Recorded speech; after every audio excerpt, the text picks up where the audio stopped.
Je sais pas si vous avez remarqué, mais j'ai l'impression que la France en ce moment, c'est un peu le monde à l'envers. C'est-à-dire que ça me rappelle un peu la situation de la France en ce moment, ça me rappelle un peu Robin des Bois avec Kevin Costner. C'est-à-dire qu'au début, il y a une scène où Robin de Locksley retourne sur ses terres après des années dans d'autres pays. Et là, il croise un enfant qui se fait courser par des chevaliers, donc les mecs du coin, quoi, les responsables du coin. Et il les arrête, il les empêche de poursuivre ce gamin qui s'était caché dans un arbre.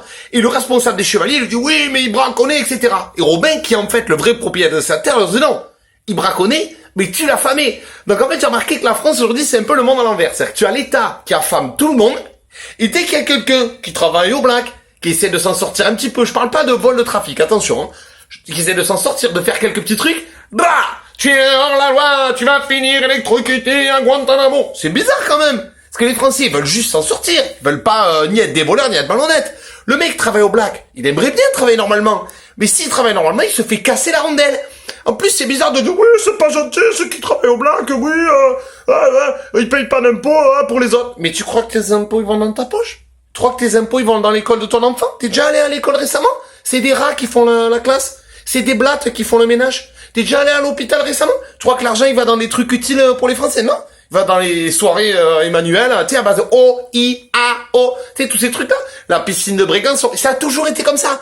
Donc en fait, c'est bizarre, j'ai l'impression que on affame tout le monde, et dès que tu essaies de t'en sortir, tu voilà, oh, c'est un grand voyou, c'est un grand voleur. Sauf que eux, quand ils volent, ils font des lois pour faire croire que c'est pas illégal. C'est-à-dire, le mec qui vole, par exemple, des fraises, il envoie une loi pour dire, bon, à partir de maintenant, les fraises, on peut les voler, c'est pas illégal.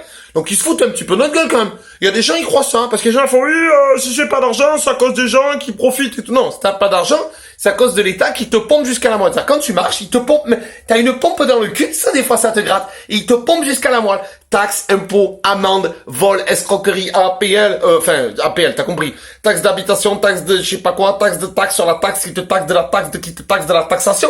Maintenant, même les péages, les pompiers vont devoir les payer. Tu vois. Et dès que t'essaies de t'en sortir, dès que t'essayes de vivre un peu mieux, t'as pas le droit. Alors on te dit quoi? Oui, mais vous savez, si vous avez des passions, faut arrêter. Le sport, c'est trop cher.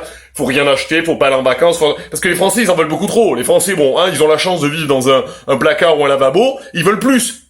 En fait, on fait en sorte que tu puisses pas t'épanouir. Parce que sans argent, on ne peut pas t'épanouir. Parce que tout est payant. Hein, même respirer, c'est payant. Et on te demande en plus de fermer ta gueule, de vivre avec 1200 € par mois jusqu'à la fin de ta vie. C'est-à-dire, tu sais, tous les mois, dire, ouais, j'ai mangé, ouais, de l'air, ouais. Et si t'essaies de t'en sortir, oui, bâtard, enculé, tricheur. On se fout de la gueule du monde. Donc c'est un peu les valeurs inversées. C'est-à-dire c'est le mec qui te raquette, qui te dit à toi, ouais, espèce de voleur, de bâtard, d'enculé. On se fout de la gueule du monde quand même, vous trouvez pas? Donc en fait, en gros, ta vie c'est t'es jeune, t'as des passions, des aspirations, tout ça. On te dit d'arrêter parce que les aspirations, les passions c'est trop cher. Travaille, fais un boulot pour avoir la sécurité de l'emploi, c'est-à-dire fais le larbin en CDI, voire en CDD pendant 35 ans.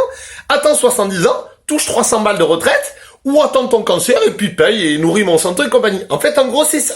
Donc non, les gens qui travaillent au black, c'est pas tous des escrocs. C'est juste des gens qui veulent s'en sortir. Alors bien sûr, il y a des gens qui trafiquent, qui vendent, etc.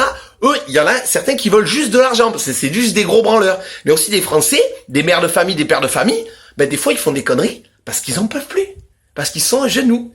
Et comme on est dans un pays où quand tu voles un paquet de pâtes, tu prends 6 mois, et quand tu détournes 350 000 €, tu peux dire oui, j'ai une phobie administrative, bien sûr, à mon âme et conscience.